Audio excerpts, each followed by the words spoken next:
Assalamualaikum warahmatullahi wabarakatuh dan selamat sejahtera semua.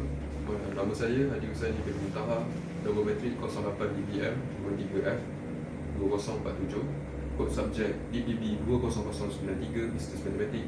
Hari ini saya akan membentangkan practical exercise dan presentation chapter 5 dan 6. Baiklah, mari kita lihat kepada soalan. Madam Alia wants to buy a Toyota Hilux Rogue as an anniversary gift for her husband. The price of the car is Rm158,880 ringgit. She has Rm385,000 ringgit in her saving account. She wants to save Rm335,000 ringgit and use the remaining amount as the deposit. She decided to take a bank loan at BSN with a 2.55 interest rate compounded quarterly for 7 years. After 4 years of paying loan, she wants to settle the entire debt. Madam Alia planned to invest in ASNB Bank 5 years from now at 4% compounded quarterly to earn 700,000 ringgit.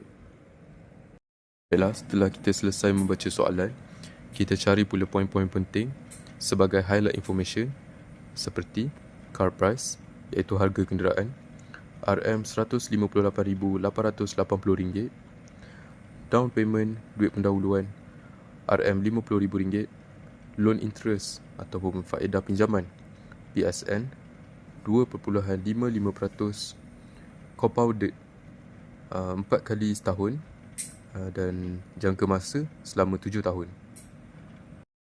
Kita ke soalan A. Total loan amount compounded quarterly. Jadi kita perlu tulis loan sama dengan harga kenderaan tersebut Rm158,880 ditolakkan dengan wang pendahuluan iaitu Rm50,000 dan kita akan dapat jumlah pinjaman sebanyak Rm108,880. Setelah itu, menggunakan formula compound iaitu A sama dengan P buka kurungan 1 tambah dengan R iaitu rate per dengan N iaitu berapa banyak kali dia compound, tutup kurungan, dan kuasa N berapa banyak kali dia compound. Dan tinggal hanya meletakkan nilainya iaitu Rm108,880 buka kurungan 1 tambah 0.0255 per 4 tutup kurungan kuasa 7 dalam kurungan 4. Akhir sekali, kita akan dapat jawapan dia. A sama dengan Rm111,690,85. Kita ke soalan B, deposit. Jadi kita gunakan cara amount in the saving account, jumlah di dalam akaun simpanan ditolakkan dengan amount that she want to save, jumlah yang dia mahu simpan, sama dengan Rm385,000 ditolakkan dengan Rm335,000 dan kita dapat wang deposit sebanyak Rm50,000. Soalan C, monthly installment using reducing method. Jadi kita perlu gunakan formula ini. P iaitu jumlah yang dipinjam sama dengan R, repayment yang kita nak cari, buka kurungan 1 tolak buka kurungan 1 tambah R iaitu rate atau kadar interest perkan dengan M, jumlah yang dikompaund dalam setahun, tutup kurungan kuasa negatif N. N ini adalah tahun, jumlah tahun yang perlu didarabkan dengan 12 bulan. Kita perkan dia dengan R iaitu kadar interest per dengan M, jumlah dikompaund setiap tahun. Kemudian kita tutup kurungan. Selepas faham formula ini, kita hanya perlu masukkan nilai dia iaitu seperti di bawah, Rm108,880 sama dengan R, repayment yang kita nak cari, buka kurungan 1 tolak buka kurungan 1 tambah 0.0255 kadar interest perkan dengan 4 kali dikompaund dalam setahun, tutup kurungan kuasa negatif 7 tahun didarabkan dengan 12. Kemudian kita perkan dia 0.0255 per dengan 4 kali dikompaun dalam setahun. Kemudian kita tutup kurungan. Selepas kita tekan kalkulator, kita akan dapat jawapan dia 108,880 sama dengan R dalam kurungan 64.88277157. Setelah itu, untuk mencari monthly installment, kita perlu bawakan nombor perpuluhan ini ke sebelah kiri untuk dibahagikan dengan 108,880, dan just tulis 108,880 diperkan dengan 64.88277157. Dan akhir sekali kita akan dapat jawapan dia R sama dengan RM RM1,678.10. Soalan D, total overall payment. Kita perlu menggunakan formula total repayment sama dengan periodic repayment darab number of repayment. Tuliskan sama dengan RM RM1,678.10 darab 7 dalam kurungan 12.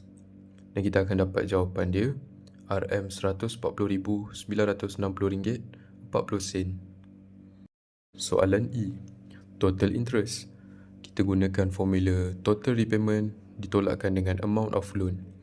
Jadi hanya perlu masukkan nilai RM RM140,960.40 tolak RM RM108,880 sama dengan RM RM32,080.40.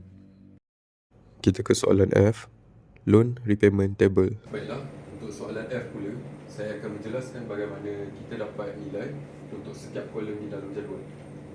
Yang pertama, interest payable. Kita menggunakan formula interest rate applicable didarabkan dengan remaining loan amount. Kolom yang kedua, principal paid sama dengan payment amount ditolakkan dengan interest. Dan yang ketiga, loan balance, iaitu formula previous loan balance ditolakkan dengan principal paid. Menggunakan semua formula yang saya jelaskan tadi, kita akan dapat jawapan akhir dia sama dengan negatif 0.15. Soalan G, loan rebate for earlier payment. Rebate yang diberikan kepada peminjam sekiranya peminjam menyelesaikan semua bayaran dengan awal. Untuk menggunakan formula rebate, kita perlu mencari nilai capital N dan small n. Capital N itu bermaksud the total number of installment, manakala small n bermaksud the remaining number of installment. Jadi untuk yang pertama, kita perlu mencari capital N punya nilai. Jadi saya gunakan formula 7 tahun didarabkan dengan 12 bulan dan kita dapat 84 bulan. Kemudian untuk small n, iaitu the total remaining number of installment, kita gunakan formula 84 bulan tersebut ditolakkan dengan 48 bulan dan kita akan dapat baki 36 bulan. Setelah itu, menggunakan formula rebate sama dengan buka kurungan N tambah 1 per 2 tutup kurungan N diperkan dengan buka kurungan capital N tambah 1 per 2 tutup kurungan capital N didarabkan dengan total interest, iaitu jumlah faedah. Jadi kita terus masukkan nilai dia. R sama dengan buka kurungan 36 tambah 1 per 2 tutup kurungan buka kurungan 36 tutup kurungan diperkan dengan buka kurungan 84 tambah 1 per 2 tutup kurungan buka kurungan 84 tutup kurungan dan didarabkan dengan jumlah interest tadi RM32,080.40. Setelah menggunakan kalkulator, kita akan dapat jawapan dia sama dengan 0.18655462218 didarabkan dengan RM32,080.40. Dan di jawapan akhir, kita dapat rebate sebanyak RM5,984.75. Dan di jawapan akhir, kita dapat rebate sama dengan RM5,984.75. Seterusnya, soalan H iaitu full settlement. Kita gunakan formula dalam kurungan MP darab N ditolakkan dengan rebate. Jadi kita perlu tulis sama dengan buka kurungan RM RM1,678.10 iaitu monthly repayment tadi didarabkan dengan 36 bulan tutup kurungan ditolakkan dengan RM RM5,984.75. Kemudian kita tulis jawapan daripada hasil darab tadi RM60,411.60 dan ditolakkan dengan RM5,984.75. Dan akhir sekali kita akan dapat jawapan untuk full settlement sama dengan RM54,426.85. Dan akhir sekali soalan I, the present value and future value. Untuk soalan ini, kita perlu mencari future value terlebih dahulu. Jadi kita perlu menggunakan formula future value iaitu S sama dengan P, principal, buka kurungan 1 tambah R iaitu rate atau kadar faedah diperkan dengan M iaitu jumlah berapa kali di compound, tutup kurungan kuasa T iaitu period ataupun masa dalam kurungan M berapa banyak kali di compound. Setelah kita faham dengan formula tersebut, kita hanya perlu masukkan nilai seperti ini. RM RM108,880, buka kurungan 1 tambah 0.0255 diperkan dengan 4, tutup kurungan kuasa 7 dalam kurungan 4. Dan kita akan dapat jawapan untuk future value sama dengan RM RM130,083.92. Setelah kita dapat future value, kita boleh mula mencari present value dengan menggunakan formula P sama dengan S, itu value, diperkan dengan dalam kurungan 1 tambah R, kadar faedah, per dengan M, itu berapa banyak kali di compound, kuasa T, tempoh masa, darabkan dengan M, berapa banyak kali di compound. Setelah kita faham dengan formula tersebut, kita hanya perlu memasukkan nilai seperti di bawah.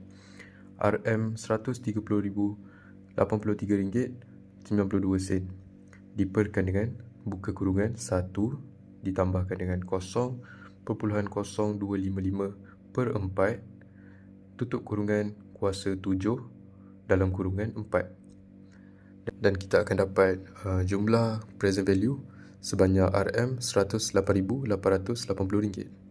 Baiklah, itu sahaja daripada saya. Terima kasih.